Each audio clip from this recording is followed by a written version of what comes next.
തിരുവനന്തപുരം ആറ്റുകാലിൽ ഗാർഹിക പീഡനത്തെ തുടർന്ന് 27-കാരി ജീവനൊടുക്കിയ സംഭവത്തിൽ ഭർത്താവ് അതുലിന്റെ അറസ്റ്റ് പോലീസ് രേഖപ്പെടുത്തി. ഇയാൾക്കെതിരെ ആത്മഹത്യാ പ്രേരണ കുറ്റവും ഗാർഹിക പീഡന നിരോധന നിയമപ്രകാരവുമാണ് കേസെടുത്തിരിക്കുന്നത്. പ്രതിയെ ഇന്ന് കോടതിയിൽ ഹാജരാക്കും.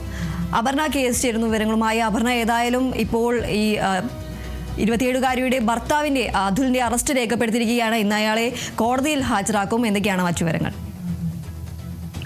ദീപ്തി, കഴിഞ്ഞ ദിവസമാണ് തിരുവനന്തപുരം ആറ്റുകാലിൽ 27 വയസ്സുകാരി അതുല്യ ജീവൻ ഒടുക്കിയത്. ഭർത്താവിന്റെ ക്രൂരമായ പീഡനത്തെ തുടർന്നാണ് യുവതി ജീവൻ ഒടുക്കിയത്. ഇതുമായി ബന്ധപ്പെട്ട് ഭർത്താവ് അതുലിനെ ഇന്നലെ പോലീസ് കസ്റ്റഡിയിലെടുത്തിരുന്നു. തുടർന്ന് അറസ്റ്റ് രേഖപ്പെടുത്തി ഇന്ന് അതുലിനെ കോടതിയിൽ ഹാജരാക്കും. കൊടിയ പീഡനമാണ് ഈ 27 വയസ്സുകാരി നേരിട്ടത്.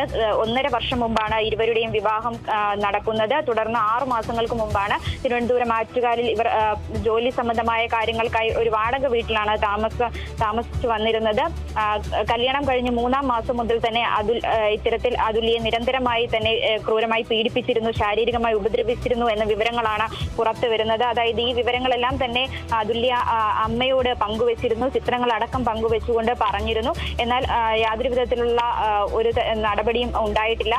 അതിനെ തുടർന്നാണ് ഇത്തരത്തിൽ അതുല്യ കഴിഞ്ഞ ദിവസം ആറ്റുകാലിൽ വാടക വീട്ടിൽ വെച്ച് ആത്മഹത്യ ചെയ്യുന്ന ഒരു സാഹചര്യം ഉണ്ടായിരുന്നത്. ഈ അതുൽ നിരന്തരമായി അതുല്യെ ഉപദ്രവിച്ചിരുന്നു. ഈ കാര്യങ്ങളൊന്നും മറ്റു ബന്ധുക്കളെ അതുല്യെ അറിയിച്ചിരുന്നില്ല. അമ്മയ്ക്ക് മാത്രമാണ് ഈ വിവരം അറിയാവുന്നത്. ഇരുവരും തമ്മിൽ 1.5 വർഷം മുമ്പ് വിവാഹിതരായിരുന്നു. 50 പവൻ സ്വർണം ഉൾപ്പെടെയുള്ള വസ്തുക്കൾ നൽകിയാണ് ഇരുവരുടെയും വിവാഹം നടന്നത്. ഈ സ്വർണം അതിൽ വിൽക്കുകയും പണയം വെക്കുകയും അടക്കം ചെയ്തിരുന്നു. തുടർന്ന് കാറ് വാങ്ങുക, അത്തരത്തിൽ ദൂർത്തടിച്ചു കളയുന്ന ഒരു സാഹചര്യം ഉണ്ടായിരുന്നു. ഇതിനെ ചൊല്ലി ഇരുവരും തമ്മിൽ നിരന്തരമായി വാക്കേറ്റം ഉണ്ടാകുകയും അതുല്യെ നിരന്തരം ഉപദ്രവിക്കുന്ന സാഹചര്യവും ഉണ്ടായിരുന്നു. എന്തായാലും ഇന്നലെയാണ് ഇത്തരത്തിൽ പോലീസ് അതുലിനെതിരെ കേസ് എടുത്തത്. തുടർന്ന് ഇന്ന് കോടതിയിൽ ഹാജരാക്കും.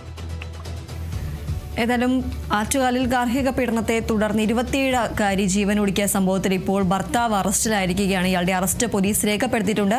ഇയാളെ ഇന്ന് കോടതിയിൽ ഹാജരാക്കും. ഏതായാലും ഇയാൾക്കെതിരെ ആത്മഹത്യാ പ്രേരണ കുറ്റവും ഗാർഹിക പീഡന നിരോധന നിയമപ്രകാരവുമാണ് കേസെടുത്തിരിക്കുന്നത്. ഇന്ന് പ്രതിയെ കോടതിയിൽ ഹാജരാക്കും.